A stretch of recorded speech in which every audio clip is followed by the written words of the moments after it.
I can see where this is going, and I understand why. I know that there's this, quote, perception out there. And I think you nailed it, Mr. Chairman. When we started this debate, there was a nervous pause that came over the room when you read out whatever the number was. And I think a lot of us feel uncomfortable with this, but it's this perception problem we're trying to deal with. This. I know not everybody feels uncomfortable, but I do, and I'll tell you why. I don't like spending money, and I think everybody knows that.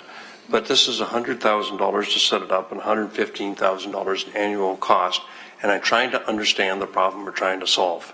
And my test for that is the Toronto experience. They've spent $7 million over the last 7 years, and they've had one charge. There's good value for money. And they got, I think, a fine revenue of $750. So that sends me a message that do we really have a problem, or is it just a perceived problem? I like being accessible. I like being people coming up and talking to me because that's how I learn. And doesn't mean I'm going to agree with them, but I may lose some of that. I'm pleased that the ward councillor is exempt from this, that we can speak to our constituents who have been Fortinos or Tim Hortons. I don't have to put my hand in front of people and say, stop, go register as a lobbyist before you talk to me. That gives me some comfort. I ran a large business for a long time, a publicly traded company where confidentiality is critical. And I'll go back to our Councillor Pursuita's questions about Maple Leaf. They could never let that go public. It would turn into an election issue in Kitchener, in Toronto, where all the plants were closing.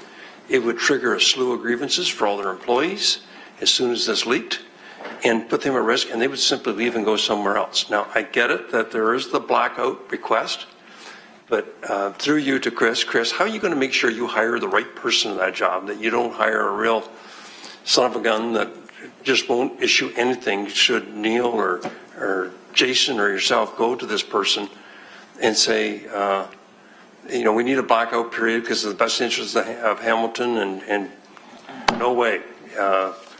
Because you're putting a lot of faith in that person who we don't know that you're going to hire yet. So, question through you to Chris. To you, Deputy Mayor, I did a pretty good job hiring you a good city solicitor. So actually, it's not just me. I think there's some representation from council on that decision. So I mean, it will be our combined judgment that we'll be using to hire someone good. And yeah, there's no question. I mean, they're going to have judgment. This is not, this is not for people that. Have an axe to grind or whatever like that. I mean, this is someone who's very reasoned and very professional. Not unlike, I don't know the woman from Toronto all that well, but, but someone reasonable. So it's, at the end of the day, you've nailed it. I mean, it's perceptions that you're dealing with here, and it's judgment on our part to hire someone good. As with any interview, there'll be, lots of questions and probably lots of scenarios that we'll present to them as to get a sense of how they would react to those scenarios. And that will inform me as to their judgment, and will inform you if you're on the panel to assist in hiring this person. So, and then once we make that decision, we just, hope that, the good judgment they had in the interview will extend into their day-to-day when they do the job.